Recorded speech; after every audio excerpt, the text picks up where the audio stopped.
At meron po tayong bagong topic dito po sa ating series ng ating Sunday School na Christian Holiness. At ito po ay tungkol sa sexual issues and sins.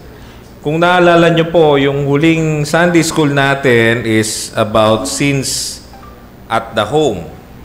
At yung huling tinalakay natin doon ay, I think, tungkol sa singleness, no? O sa marriage, na nakita natin yung bagay na yon ay kaloob pa rin ng Panginoon sa atin at hindi talaga tayo ang siyang dapat na magpasya, though binibigyan tayo ng Panginoon ng karunungan at ng responsibility sa mga bagay na yon, pero yon ay dapat na nakapasakop pa rin sa salita ng Diyos sa kanyang mga itinuturo. So ngayon pong umagang ito, tayo po ay lesson 29, based dun sa, again, dun sa PDF file ni Pastor Noel. Kung kayo po ay nag-purchase nung kanyang Christian Holiness na ebook, at meron din po yung hard copy. Alam ko meron tayong kopya dito sa ating church. Ay, yun po ay lesson 29 at ito po yung umpisa ng pagtatalakay tungkol sa sexual issues and sins. So magpatuloy po tayo. So para po sa ating scriptural basis, ito po ay matatagpuan sa Genesis chapter 1, verse 27. So ang sabi po rito, "And God created man in His own image. In the image of God, He created him, male and female, He created them."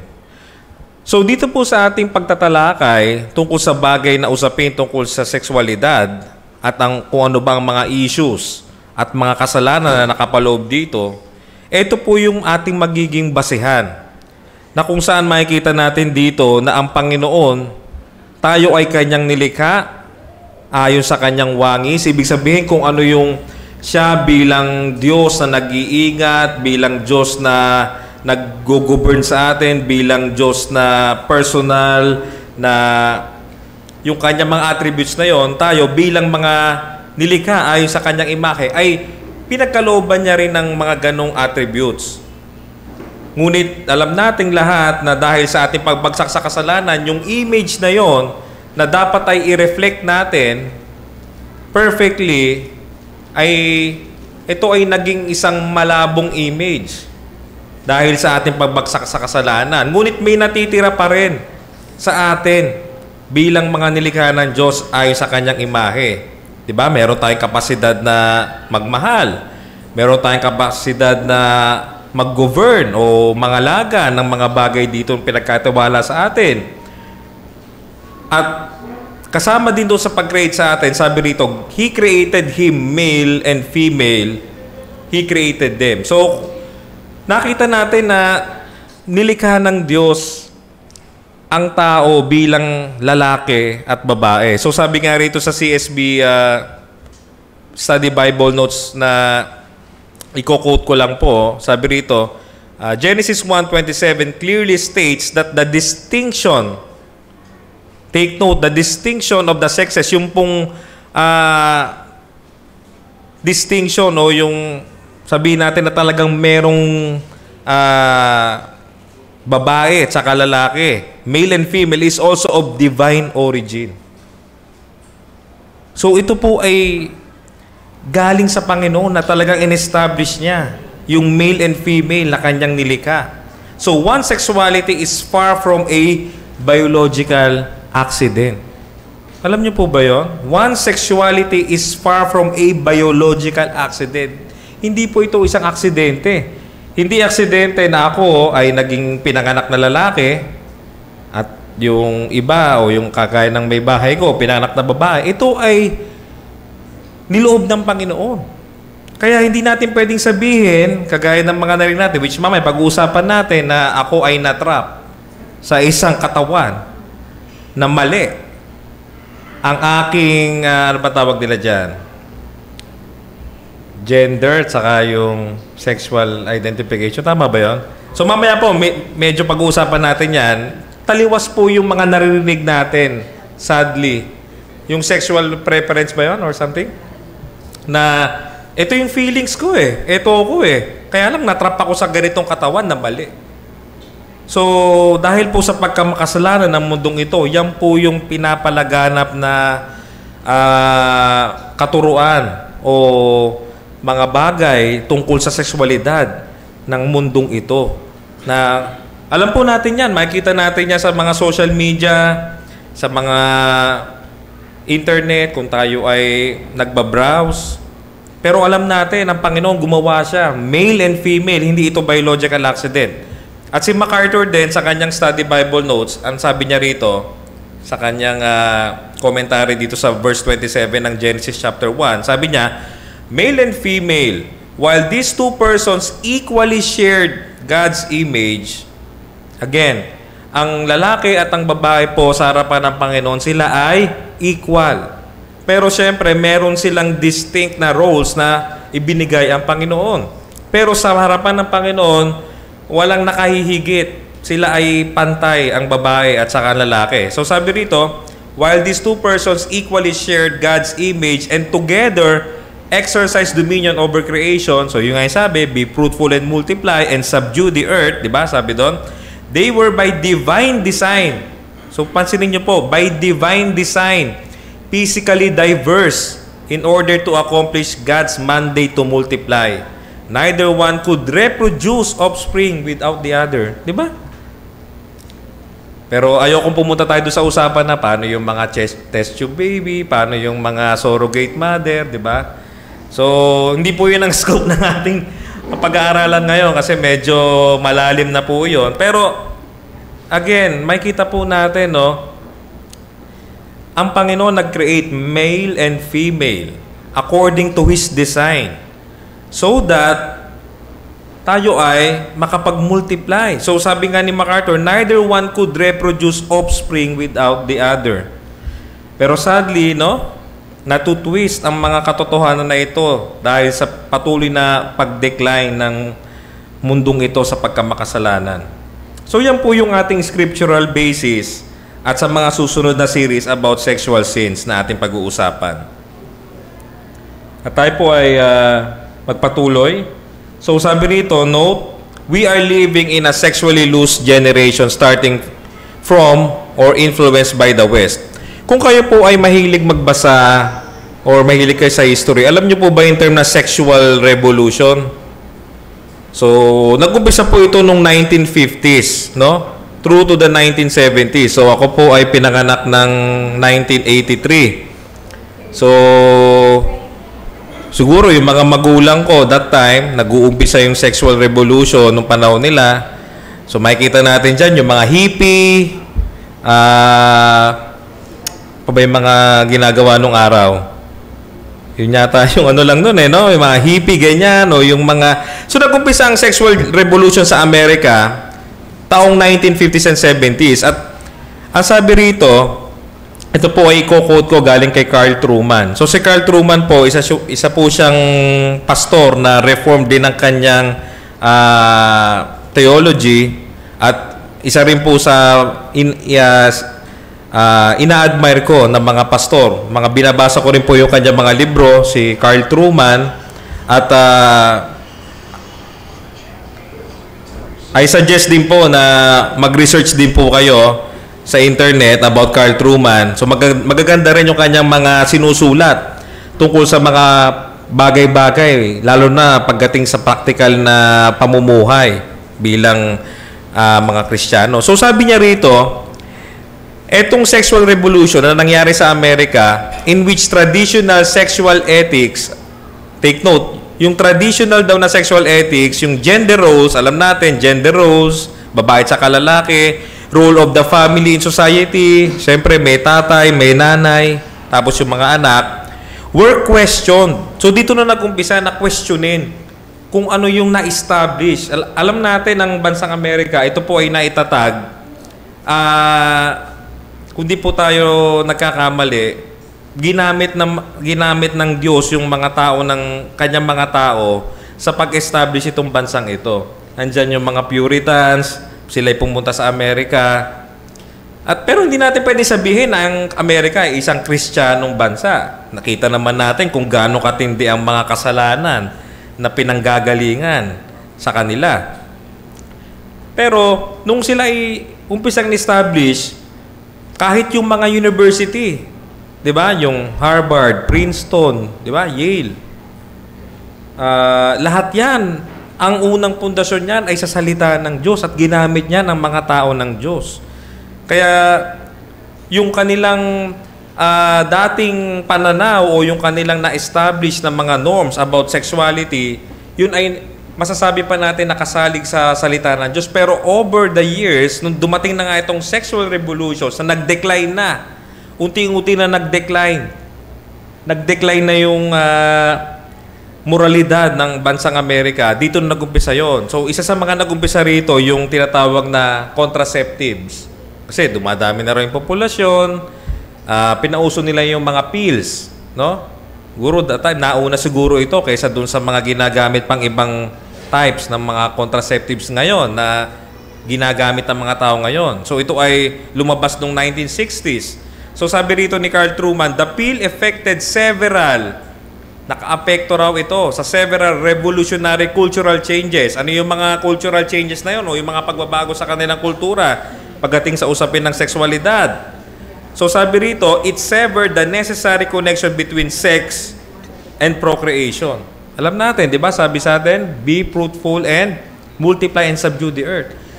So ang sex na in-establish din ng Panginoon, doon pa lamang sa Genesis, hindi lamang ito sexual satisfaction o fulfillment o yung desire na i-enjoy ng mag-asawa, kundi ito ay mandato ng Panginoon na kanyang itinatag upang maging fruitful, mag-multiply ang kanyang mga nilikha. So sa pagpasok ng pill na ito, ng mga contraceptives, nagkaroon na ng, ano ba term doon? Disruption o nagkaroon na ng pagbabago o paradigm shift sa bagay na ito. Ano pa sinabi rito? It gave women control over their reproductive potential. Ano ibig sabihin nun? Which allowed women to marry and put off childbearing in order to pursue education and a career. So, again, ayoko rin masyado natin pumunta tayo dito at baka lumayo tayo. Pero ito yung isa sa mga epekto, no? Na, siyempre, kung ikaw ay babae, mas prioridad mo ang iyong career, ayaw mong magdalang tao dahil siyempre, mahirap yun eh. So, ito ang solusyon. Yan, yung mga contraceptives. So, ito ngayon na naging effect. So, it raised the question of the morality of saving sex for marriage.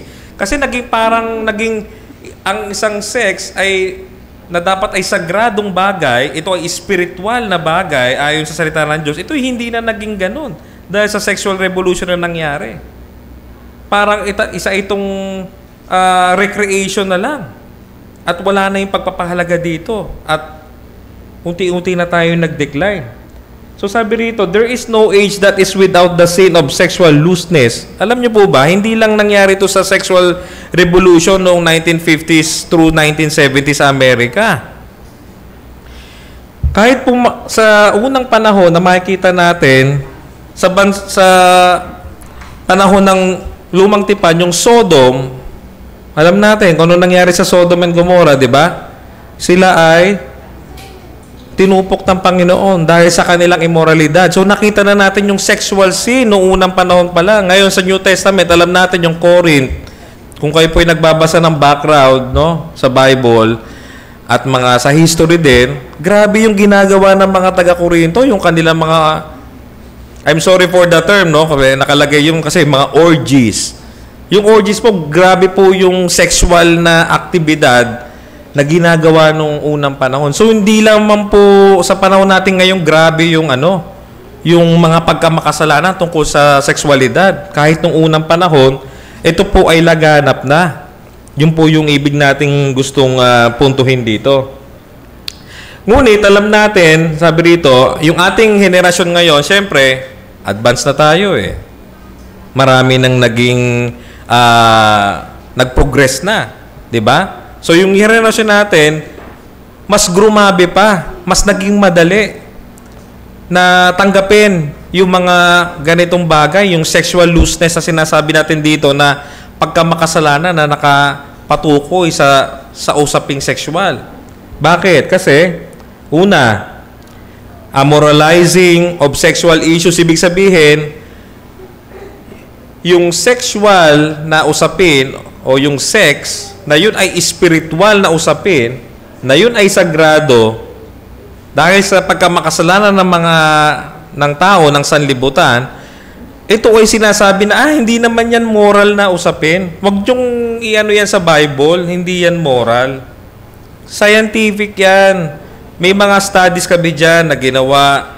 So kung kayo ay mahilig din magbasa ng history about sexual revolution at kung bakit nagkaganito ang pananaw ng mundo tungkol sa sexualidad, isa si Alfred Kinsey sa mga famous na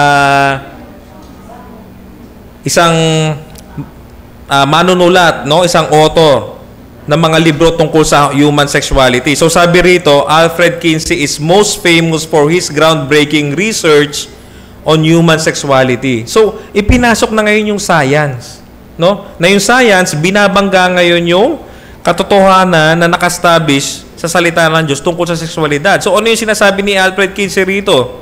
His work, which included extensive surveys of sexual behavior, challenged prevailing notions about sexuality. Ano ba yung prevailing notions? Na, siyempre, merong male and female, na ang sex ay para sa mag-asawa, ito ay sagrado. Challenge niya yung mga bagay na yon, na ginamit niya ang science para i-prove niya na itong sex o yung sexualidad ay hindi usaping moral. So sabi rito, the Kinsey scale, o meron pa siyang ganon. Ano yung Kinsey scale? Ito yung pag-measure o pagsukat ng sexual orientation. So grabe yung kanyang yung revolutionary na ginawa niya pagdating sa usapin ng sexual, itong si Alfred Kinsey. No? So nag-upisa ito during sexual revolution sa Amerika, 1960s. So ano pa yung makikita natin dito? Age of modern technology, alam natin, safe sex. Diba?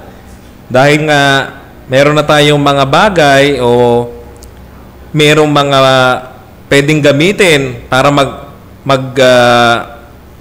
tayo ay or ang mga tao ay magkaroon ng safe sex. Ito ay nagre-resulta saan? Casual sex. So ang sex wala na yung sagrado nun, 'di ba?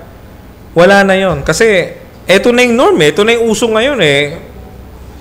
Ito na ngayon 'yan. Kung ikaw ay hindi mo alam 'yan, sobrang iwan na iwan ka na, kumbaga parang ganon. 'Di ba? At ano pa? Internet presence, grabe, 'di ba? Isang click lang, lalo na yung mga bata, no? Sadly, no, napakabilis. Kung hindi natin fini-filter yung ating mga anak o yung wala tayong ginagawang paraan para i-filter o i-block yung mga sites na kanilang pwedeng puntahan, mabilis po silang ma-expose sa mga sexual sins. Ito na yung ating panahon ngayon. And then, level of acceptance and legitimization. So, sa biyaya ng Panginoon, itong ating bansa, hindi pa ganun doon nag-uumpisa na rin, pero hindi pa siya kagaya tayo ng Amerika. So, sa Amerika, alam natin, same-sex marriage, grabe yung mga kanilang demonstration, yung mga LGBTQ movement doon, no? Yung mga celebrities, ay kita natin, di ba? Na sila ay openly, siguro makaka-relate yung mga magulang natin na naririto. Nung araw, tama po ba tayo? Hindi masyadong no? Parang hindi mo talaga makikita na lumaladlad. Sabi natin lumaladlad, no? Pero ngayon po, talagang lantara na sila. Meron na talaga silang, kaya talagang tamang-tama yung sa nila, pride. Kasi talagang ginoglory na nila yung kanilang pagkamakasalanan at hindi na sila nahihiya. Pero nung araw, hindi pa ganon, di ba? Talagang kung kaya mong itago, itatago mo yung bagay na yan. Pero ngayon, hindi na.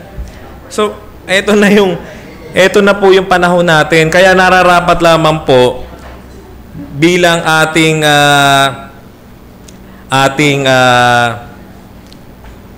sabihin nating sa ating paglakad sa kabanalan na pag-usapan natin ang bagay na ito.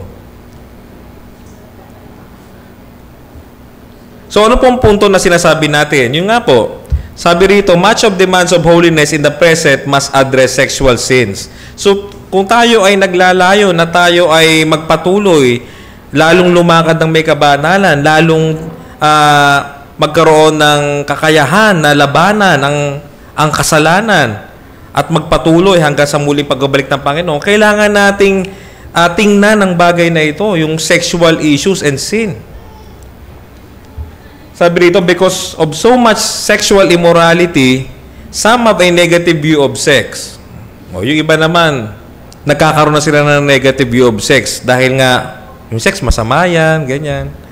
So, alam natin that sexual pleasure is not inherently considered a sin. Kasi nga po, di ba sabi natin kanina, ito ay mandato ito ng Panginoon para sa mag-asawa. Ito ay dinesign ng Panginoon. So, hindi ito inherently, hindi ito masama o hindi ito kasalanan ang sex.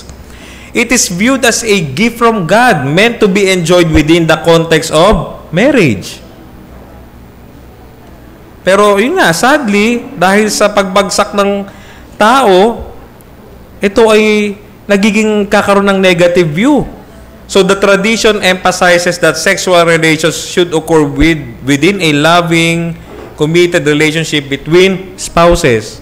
Pero ngayon nga, dahil ito na yung panahon natin, sadly, hindi na ganun ang tingin natin ng nakakarami. Na ang sex, ito ay isang bagay lang na pinaglalaruan.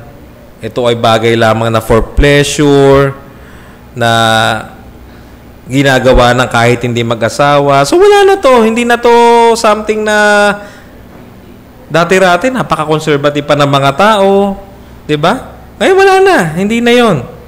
Kaya dapat natin talagang pag-usapan ng bagay na ito. At syempre, ituro din natin, lalong-lalo na sa mga anak natin, na pwede na natin silang turuan. Syempre, yung mga bata na sobrang bata, tingnan din natin. Baka hindi namang ganun dapat. Pero kung kagaya ko, meron na akong mga teenager na anak.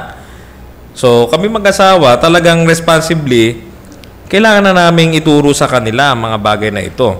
So, sabi rito, there is a biblical concept of sexual relationship that is right to discuss with believers. So, kaya po natin ito pinag-aaralan para maintindihan nating lahat bilang mga mananampalataya na ang bagay na ito, hindi natin ito dapat iwasan, hindi dapat para maging ang tingin natin dito negative, di ba? So, yun po yun.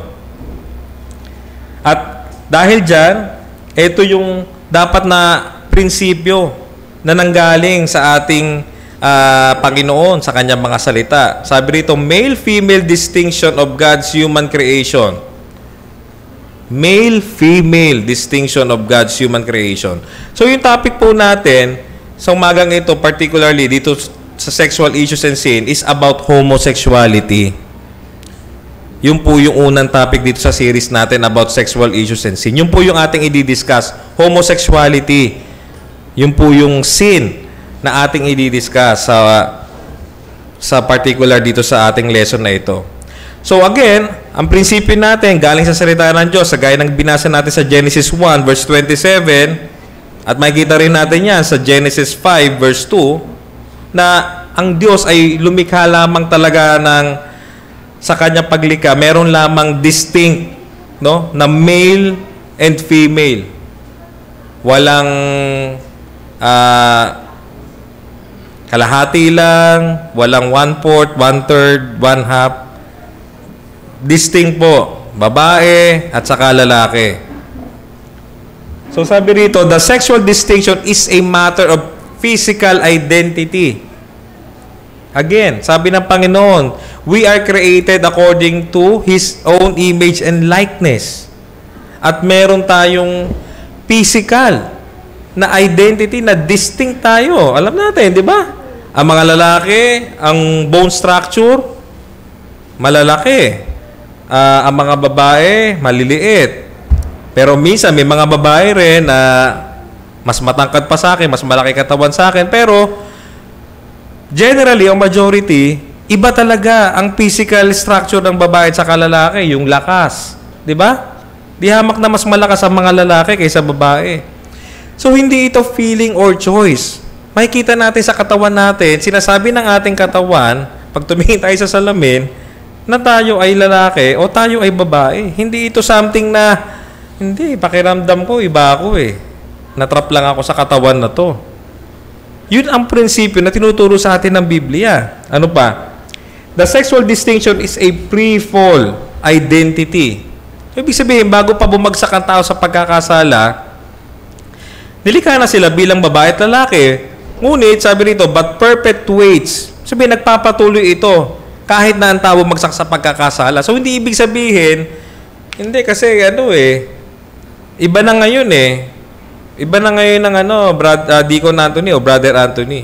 Hindi po. Kung ano ang mandato ng Panginoon, bago pa bumagsak ang tao sa pagkakasala, kahit bumagsak na ang tao sa pagkakasala, hindi ito nag-iiba. Yun po yung gusto nating i-point out dito. Na hindi natin pwedeng i-twist kung ano yung dinesign ng Panginoon sa kanyang paglikha ng tao bilang lalaki at babae.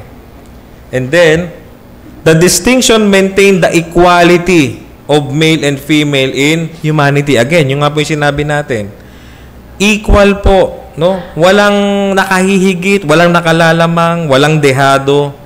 Pero sadly, no, dahil sa pagkamakasalanan natin, marami tayong mga naririnig, marami tayong mga naiisip, mga movement na ano yan? Feminine movement matawag dyan or feminism, di ba?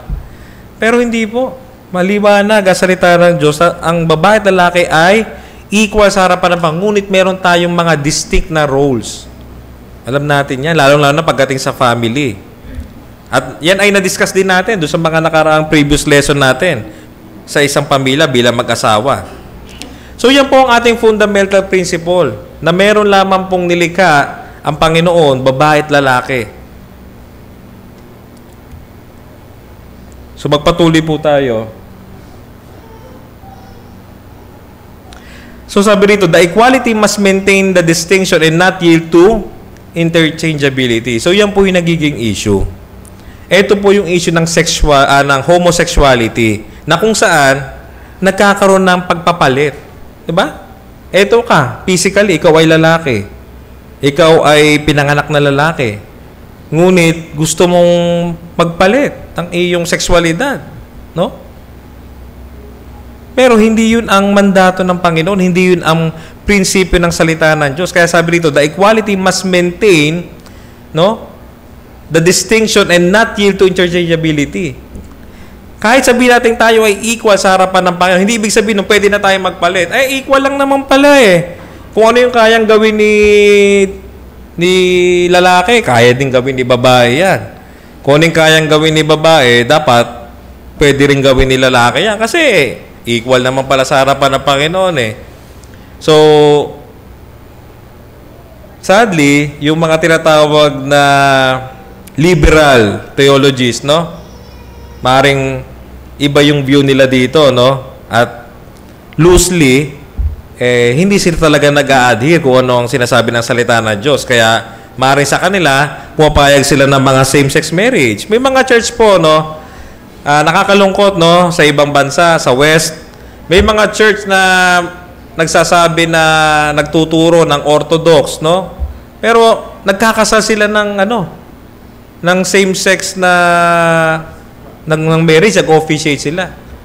At kung di ako nagkakamali, meron ding mga minister, tama ba ako? May nabasa ba kayo ng ganon? Nagpapastor na aminado sila na sila ay transgender. Alam niyo po ba yun? Merong babae na pastor, siya sabi niya siya ay lesbian. Merong lalaking pastor, siya sabi niya siya ay gay. At tinatanggap nila mga bagay na yan. At minsan, tinitwist pa nila ang gospel, ginagamit nila ang word of God to support yung kanilang ginagawa na yun. Kaya mahalaga po na pag-aralan natin ito at mag-stick tayo dito sa ating principle na ang tao bilang nilikha ng Diyos according to His own image and likeness, He created us male and female, and we have a distinction, no? with terms of our sexuality as male and female. So ngayon, pag-usapan na natin itong sin of homosexuality. So sabi rito, same-sex marriage is now legal in many Western countries in the US.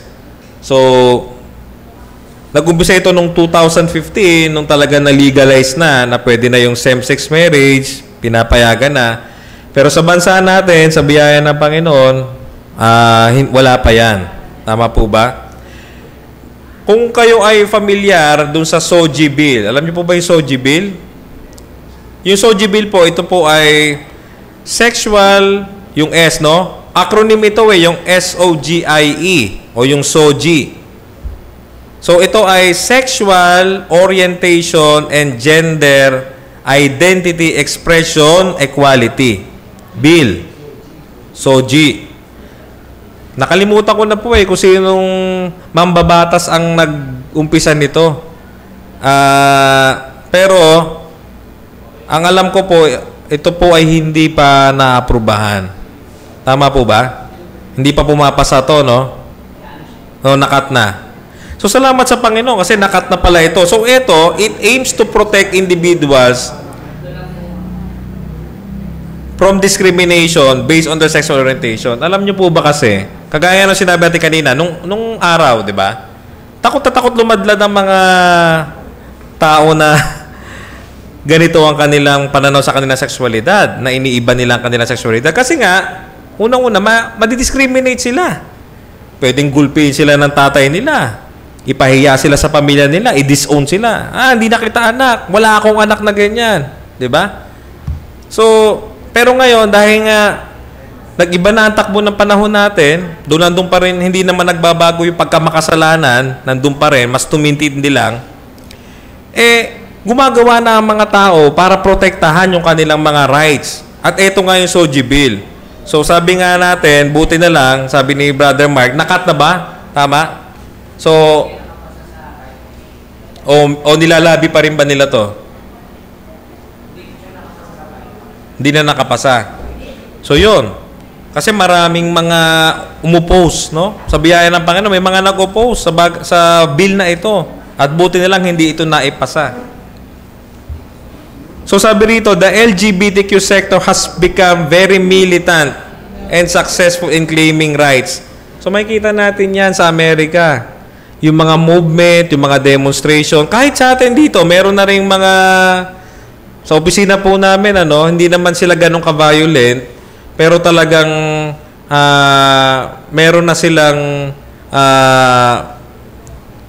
freedom, again, meron silang empowered sila na ipakita, i-express yung pagiging LGBTQ nila.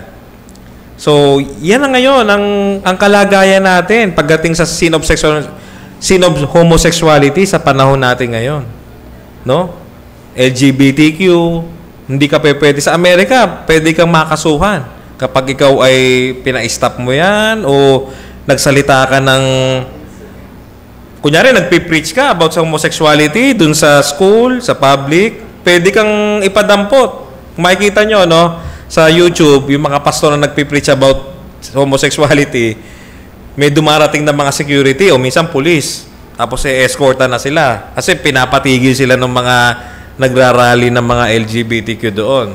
So, meron yan sa YouTube Makapanood nyo yan. So, sabi natin dito, so nakita natin, yung kagrabihan ng bagay na yon sa panahon natin. Pero, kailangan nating tingnan na ang mga taong ito, sila ay nilikha pa rin ng Diyos ayon sa kanyang wangis. Ibig sabihin, bilang mga tao, kailangan din natin silang respetuhin. Hindi ko mo sila ay LGBTQ, hindi na natin sila respetuhin. So, kaya sabi rito sa lesson ni Pastor Noel, recognizing the sinfulness of homosexuality, alam natin, ito'y kasalanan. So, ito ay isa ring kasalanan na hindi natin pwede sabihin na, although ito ay kakaiba, pero kasama din to sa mga kasalanan na ginagawa natin na lumalabag tayo sa ating Panginoon. So, bakit natin sila hindi ititreat na isang tao? Bakit natin sila ititreat na parang sobrang baba sa lipunan o sila ay ating aalipustahin o lalaitin natin sila? Magkakasala po tayo pagka gano'n kasi sila po ay kinreate sa image and likeness ng ating Diyos. Kahit po sila ay nasa ganitong kalagayan na sila ay isang mga homosexuals. So, dapat po nating tingnan yun na huwag tayong magkaroon ng, sabi nga dito homosexuality is a matter of sexual desire that can lead of a lifestyle or relationship. So, yan yung homosexuality na sin. Ito ay isang matter ito ng heart, no? Sexual desire. Saan ba nagmumula yung mga desire? Ano sabi sa Bible? Di ba sa heart? So, sabi nito, that can lead of a lifestyle or relationship na alam natin, hindi ito yung itinatag ng Panginoon. No? Same sex nga Lalaki sa lalaki, babae sa babae. Yan yung lifestyle or relationship na nagmumula sa kanilang makasalanang puso. So, yun yung sinasabi natin dito. Na ito ay kasalanan, pero kailangan natin silang irespeto bilang mga tao at hindi natin sila i-treat with contempt. Yan sabi rito we must avoid of contemptuous. Ano yung contemptuous? Parang sinasabi mo na, krimen. Parang napakatinding kasalanan yung kanilang ginawa. Although alam natin, yan ay kasalanan. Pero wag nating sabihin na parang mga kriminal yan mga yan. Parang ganun na lang ang tingin natin sa mga tao na mga homosexual. So, we must avoid of contemptuous treatment of anyone from the LGBTQ sector. Gaya nga nung preaching kanina, forgiveness. So, kunyari, meron tayong anak natin, umamin sa atin. Ganun pala siya. So, dapat, kaya natin magpatawad. Pero, syempre, hindi natin ito tolerate yung ganung sin. Ipapakita natin sa kanya, nandun yung rebuke, nandun yung love, at nandun yung pagpipray natin sa kanya, dahil alam natin, ang Panginoon, mabiyaya siya, at mamaya, titingnan natin yung bagay na yan. So, ano pa? So, sabi rito, genuine respect for them includes recognizing their human gender created by God. So, alam natin, kahit sila gano'n ng kanilang pananaw, nagdadamit na sila ng kakaibang damit, alam natin, kinrate pa rin sila, male and female. Pero dahil sa kanilang pagkamakasalanan, ito yung umiiral sa kanilang puso, kumokontrol sa kanila. Na tayo rin, nung tayo wala pa sa Panginoon. Sino ba kumokontrol sa atin, di ba? Ang ating pagkamakasalanan. Tayo ay nasa ilalim ng galit ng Diyos. Nasa ilalim tayo ng kontrol ni Satanas. So, ito rin ng mga taong ito. Kaya hindi natin sila dapat ituring na para mga sakit ng lipunan kagaya nung dati. Ewan ko nung history, parang may narinig ako. Ewan ko, di ko Leo kung alam mo to. Dati pinapatay ba nila yung mga ganun yung tingin nila sa mga homosexuals? Meron bang ganun nangyari sa history ng mundo? Na bawal sa kanila yon, so sila parang mga tilagang in-outcast sila sa Muslim country siguro, no? Pero tayo bilang mga mananampalataya, dapat ito yung maging natin sa kanila. Ito yung bagay na dapat nating klaruhin. Hindi ko mo mga yan ay nandyan o yung may kamag-anak tayo, may kaibigan tayo, meron tayong kasama sa church kunyari na ganyan, we treat them with contempt. Lagi nating isipin na sila ay tao rin na ginawa ng Diyos ayon sa kanyang wangis, sa kanyang imahe, at mayroong pag-asa sa kanila sa pamamagitan ng Ebanghelyo ng ating Panginoong Kristo. So magpatuloy po tayo. So ngayon naman tingnan natin, ano bang sinasabi ng salita ng Diyos patungkol sa bagay na ito? Siyempre, obviously, alam natin that Scripture denounces homosexuality. So makikita natin yan sa Old Testament pa lang that homosexuality is condemned both in narrative story and by Mosaic law. Diba? Sodom and Gomorrah, Genesis 19:1-11. So yan ay hindi isang bagay na talagang yan ay kasalanan, na karumal-dumal na kasalanan sa harapan ng Panginoon. Ano pa? Holiness Code of Israel. Makikita natin yan sa Leviticus 18:22 at saka sa 20 verse 13. No? Abomination po yung homosexuality. So again, sabi nga natin kanina doon sa mga previous slides natin, hindi ito meron ng mga pagbabago pero hindi ito nangyayari lang ngayon. Yung bagay na ito na nagka-sexual revolution lang, doon lang lumabas yung homosexuality. Kung hindi, nung unang panahon pa, meron na nito. May homosexuality na. At ito ay, obviously, sa salita ng Diyos, ito ay abomination ito. Kasalanan ito. Diba? Kaya lang, sadly nga, kagaya na sinabi natin kanina, yung mga tinatawag nating mga liberal theologists, loosely na yung kanilang pagtingin dito sa bagay na ito. No?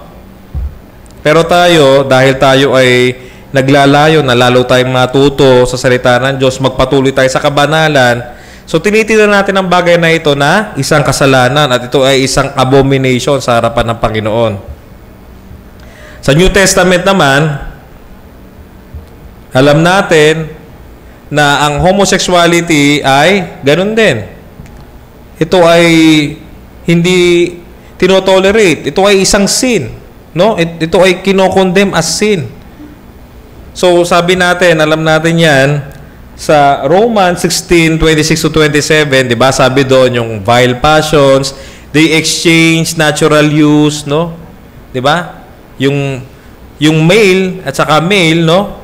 Sila na yung nagsasama, female and female sila yung nagsasama. Yun yung exchange natural use eh. Kasi ang natural use dapat babae at saka lalaki. Pero dahil in-exchange sila yung natural use because of their sinfulness, di ba? Yung sabi sa Romans chapter 1, no, for the wrath of God has revealed or unrighteousness, di ba? Ito na yung nangyari, no? Ginudge sila ng Panginoon. Ito yung pumasok sa kanila.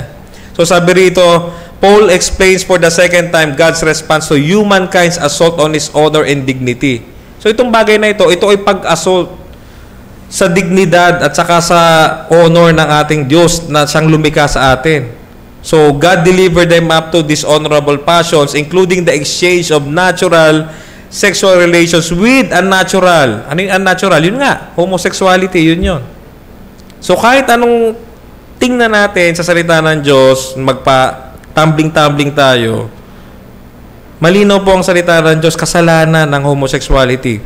God created man and woman, male and female, to become one flesh. Yung marriage, no? Nagsama sila. Paul's language denies same-sex sexual activity as right or good. So ito po yung nagpapakita. Kahit ano pang gawin natin na pag-twist, hindi natin kayang baliin itong sinasabi na salita ng Diyos na itong homosexuality ay kasalanan. Ano pa? Pero, again, sabi nga natin, mayroong pag-asa sa salita ng Diyos, sa kanyang ebanghelyo. Makikita natin yan sa 1 Corinthians chapter 6, 9-11. Ano nangyari dito? Diba sabi rito ni Apostle Pablo, yung mga taga-Corinto, may problema yung church sila eh. No? Yung mga kapatid, bumabalik sa mundo. O kaya, nagsasabi na silang Kristiyano, pero sila yung mga carnal Christian, namumuhay pa rin sa laman. So, ano sabi rito? Or do you not know that the unrighteous will not inherit the kingdom of God? Para sinasabi ni Apostol Pablo dito, o kayo, niligtas na kayo ng Panginoon. Dati kayo, kasama kayo dyan sa mga unrighteous, andyan kayo. So, dumating ang biyaya ng Panginoon, yung gospel, yung power, na-transform na kayo, niligtas na kayo.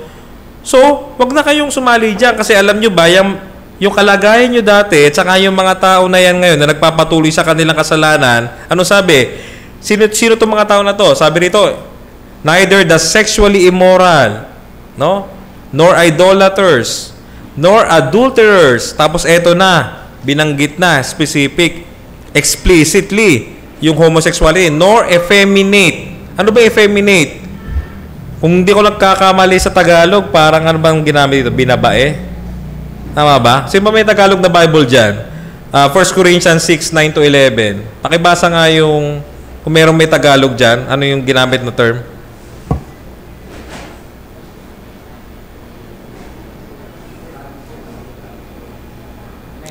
First Corinthians 6, 9-11. Yan. Ako dito. Ano po? Hindi, bago po yun. Meron po sinabi dyan bago yun. 6. Oo. Ang sabi dyan ay mga binabae. Ito yung sinabi rito.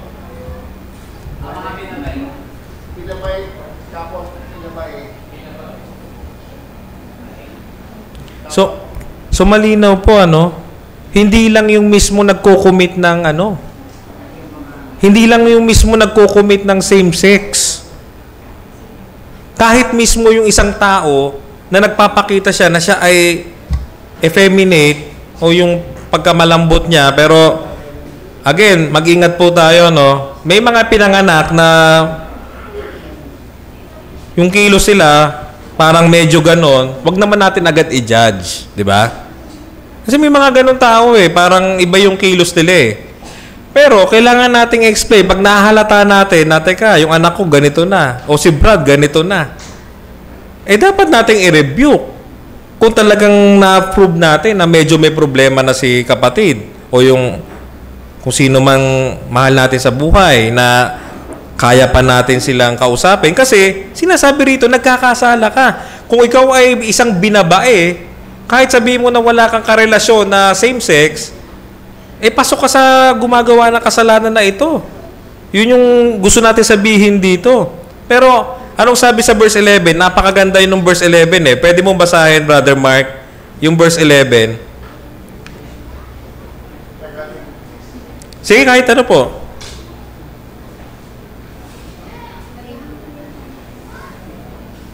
O si tatay na lang, meron kayo, Tagalog. At ganyan ang mga ilan sa inyo doon. Subalit, naugasan na kayo, ginawa kayong banal at inaringgam na kayo sa pangalan ng Panginoong Jesucristo at sa Espiritu ng ating Diyos. So napakaganda po sa church ng Corinth that time, mayroong mga homosexuals. Merong mga binabae, may mga effeminate. Pero nung dumating ang biyaya ng Panginoon, yung kapangyarihan ng Ebanghelyo na sila'y baguhin, binago sila. So yun yung sinasabi dito sa lesson natin. Ito ay sin, ito ay kinokondem ng salita ng Diyos, ngunit ito ay may pag-asa dito. Na ikaw, o kung ang mahal natin sa buhay ay nasa ganitong kalagayan ng pagkamakasalanan na sila ay nagpa-practice ng homosexuality, may pag-asa sila na baguhin sila ng Panginoon. Kasi itong mga taga-Korinto mga homosexuals itong mga ito Pero sabi rito, but you were washed, you were sanctified, you were justified in the name of the Lord Jesus Christ and in the Spirit of our God. Na-transform sila ng gospel. Yun yung sinasabi rito sa lesson ni Pastor Noel na transformation. Kaya bakit natin sila kailangang itrato ng hindi maganda? Bakit natin sila i-treat with contempt? Alam natin, re-rebuke natin sila. Kaya nga sabi ni Apostle Pablo dito sa verse 9 do you not know that the unrighteous will not inherit the kingdom of God? Alam nyo ba na yung dati nyong kalagayan saka yung mga tao na nagpapatuloy pa dyan, hindi makakapasok sa langit yan, hindi maliligtas yan. So huwag na kayong bumalik dyan. Siyempre, yung mga tao na yan, nandun pa rin yung kanilang indwelling sin. Lumalaban sa kanila yon. Dati silang homosexual. Andun pa rin yung yung paglaban, yung urge na parang gusto pa nilang bumalik doon sa pagiging homosexual nila. So, pero alam natin, mas makapangyarihan ang biyaya ng Panginoon. Kaya yung sabi ni Apostol Pablo dito eto na kayo, hinugasan na kayo, niligtas na kayo. Huwag na kayong bumalik dyan, mga homosexuals. So, ganoon din tayo ngayon. Ipag-pray natin yung mga kakilala natin, kapamilya natin, o kapatid natin sa pananampalataya na nag-i-struggle sa mga ganitong bagay. Ano pa? So, dumako naman tayo dito sa mga sinasabi ng mundong ito o ng mga tao na pilit na tinutwist itong bagay na ito at pilit na gina-justify. No? Ano yung mga objections nila tungkol sa bagay na ito na pilit nilang gina-justify na okay lang ang homosexuality. Huwag natin masyadong anuhin niya. Huwag nyo kaming i-discriminate, ganyan. Masyado kayong hate, ganyan. Nagpipreach nga kayo ng di ba sabi nyo, born again kayo, but why do you preach hate? So alam natin, sadly, hindi nila maiintindihan ng salita ng Diyos, maliban na ang gospel, ang kapangyarihan ng Diyos mag-penetrate sa kanila. Kaya nga, sineshare natin sila No? So we are baga nakaset na yon. Dapat alam natin yon na we will receive persecution from these individuals when we try to share the gospel to them. When we try to penetrate them with the gospel message to save them, to transform them from their sin, na nandiyan sila sa kalagayan na yan, expect that we will receive persecutions from them. Mahirap yan. Maring anak mo, maring kapatid mo, pinsan mo, kaibigan mo, di ba? Alam mo, ito hindi ka kailangan makipag-compromise. So, talagang darating yun, nauusigin ka ng mga yan. Magagalit sa iyo ang mga yan. Pero, alam natin, kagaya sabi ni Nicolayo kanina, hindi tayo dapat gumanti. Di ba? Yung forgiveness, hindi tayo dapat gumaganti. So, ano yung mga objections sa makikita natin dito? Cultural. So, sabi nila, hindi. Ito na yung kultura natin ngayon eh. Noong unang panahon, ano yan? Tabu. Tabu yan. Tabu. Sabi ng tabu, parang skandaloso yan. Hindi yan pinag-uusapan. Pero ngayon, ano na tayo ngayon eh? Enlightened na tayo ngayon eh. Ano na tayo ngayon? Woke na tayo. Alam niyo po ba yung woke? Yung W-O-K-E? Mga nanay, baka yung mami ko hindi niya alam yung woke eh, no?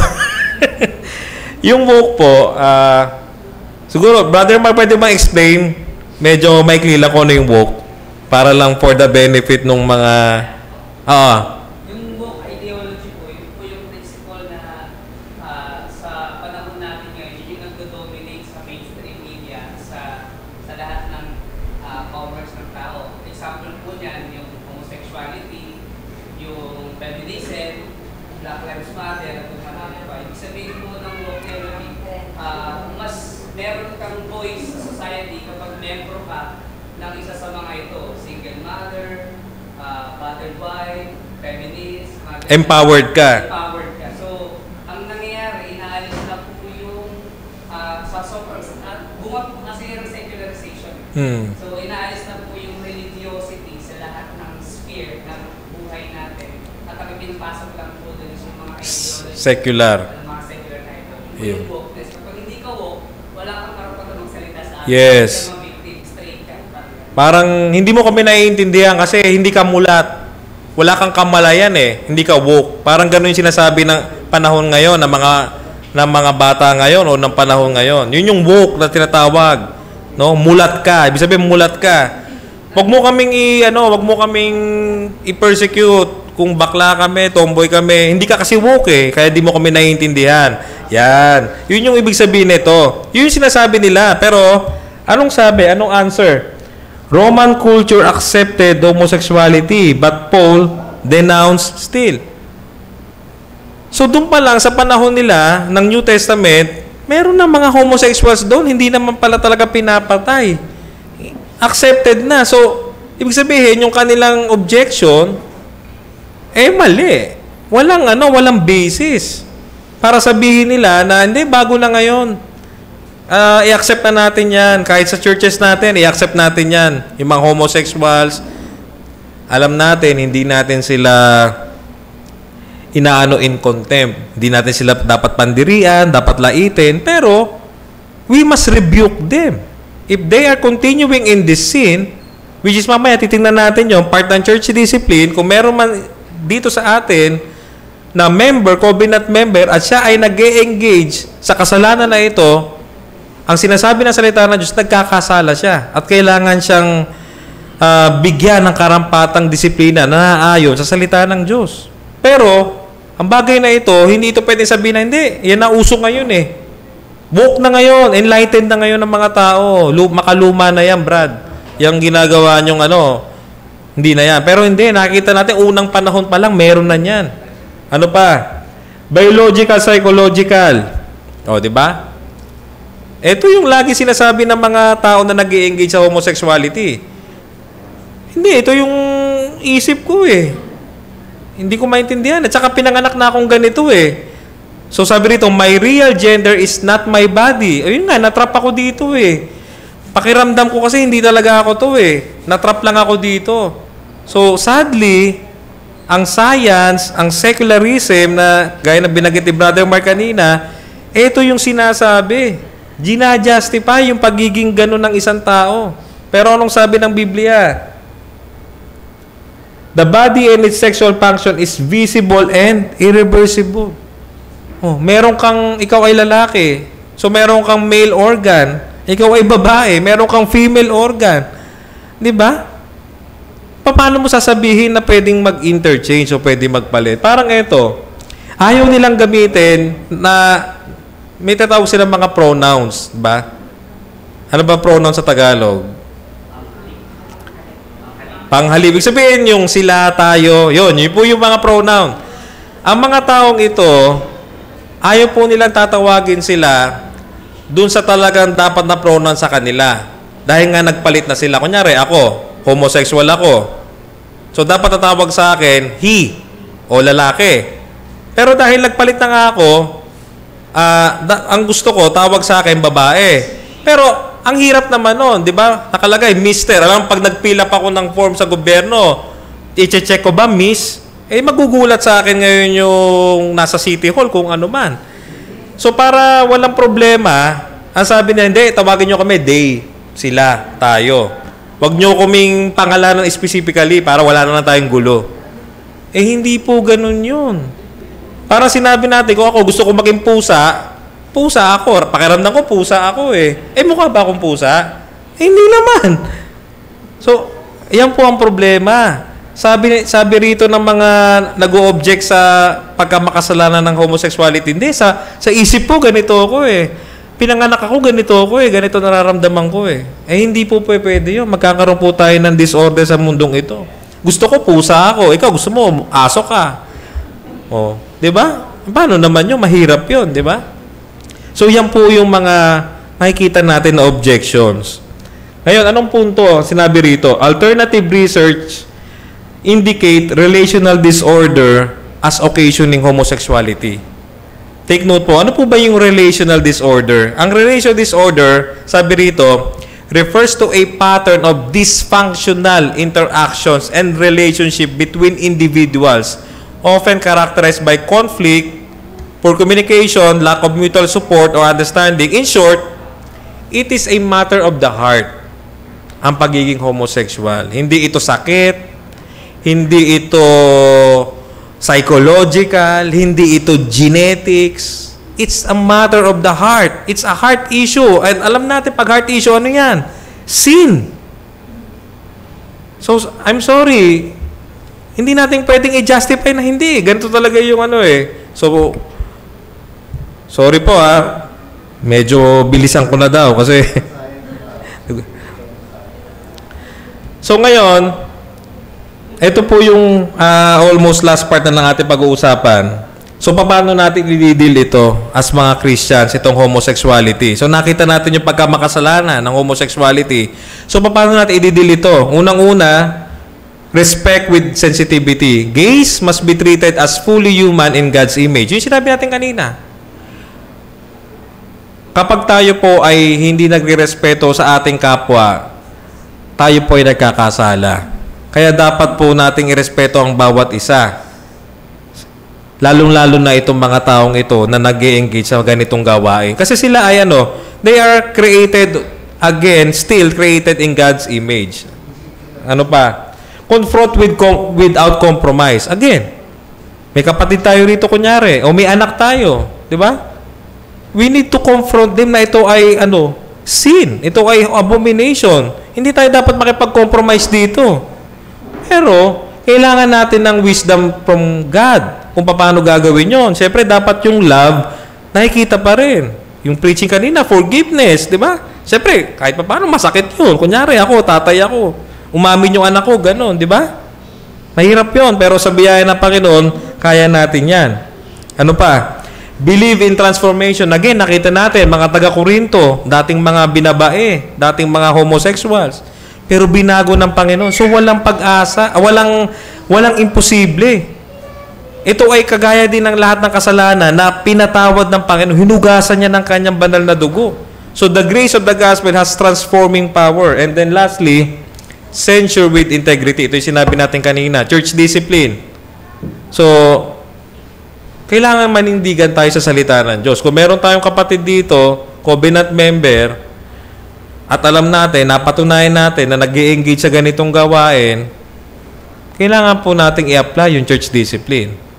So, yan po yung mga bagay na kailangan nating manindigan sa salita ng Diyos upang magpatuloy po tayo sa kabanalan, lumakad tayo sa kabanalan, at i-preserve natin yung unity at saka yung patuloy na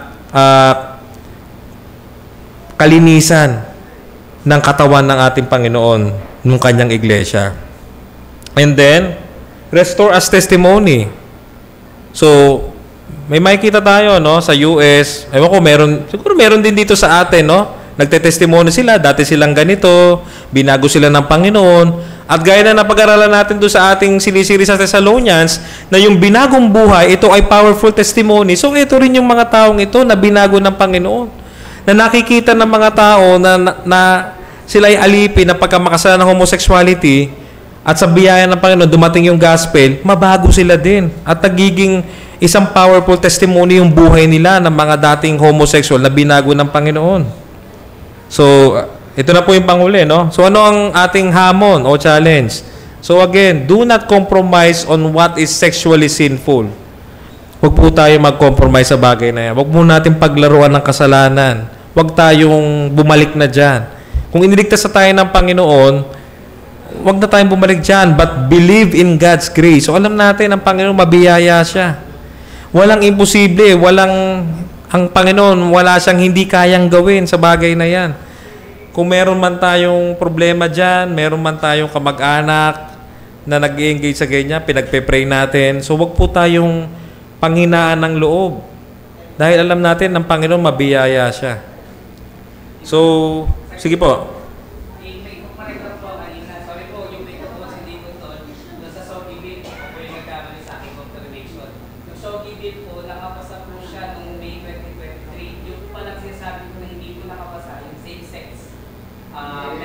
Okay. So yung Sogi Bill, pinapractice na po yan. Ang resulta, nagkakaroon tayo ng mga CR na ay pang third sex. Yung flexible. So, pwede sila mag-express. Pero po sa same-sex marriage po, hindi po talaga siya nakapasa 2018. 2019 na rin yun po siya.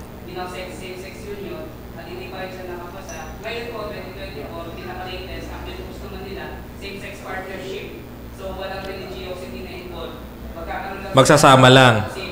Civil right na magkaroon ng property as those married na Individuals. So, yun din po sila. Pero, ang parang pinaka-take po natin dyan sa church is, nag-blur kasi yung line. Kapag ginayaki na nag-blur pa rin yung line, so parang meron pa rin silang pinangawakan na, nililegalize kami sa mga.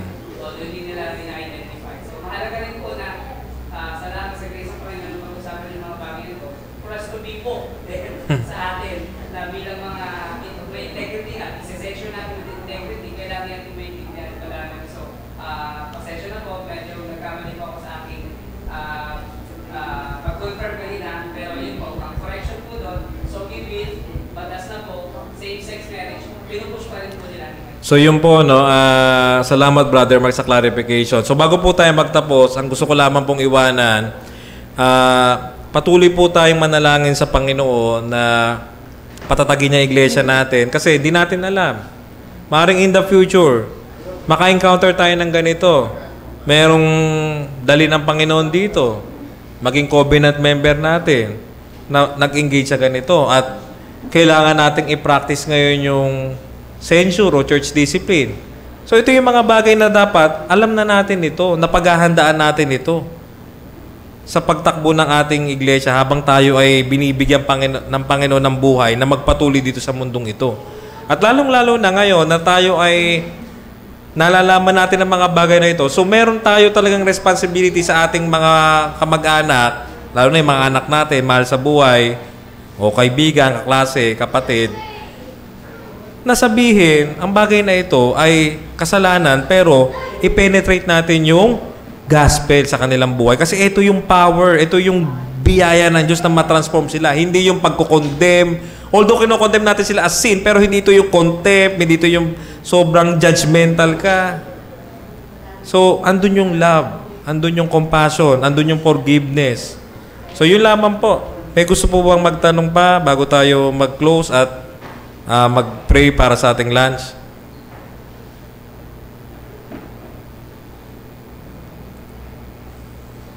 So sige po, at kung wala na po, tayo po ay magtapos na po sa panalangin. Muli ang manaming Diyos na banal at makapangyarihan sa lahat. Tunay nga po, Ama, na napakabuti ninyo, Ama. Salamat po sa mga bagay na napag-usapan namin tungkol sa kasalanan na sexual sins, particularly ang homosexuality.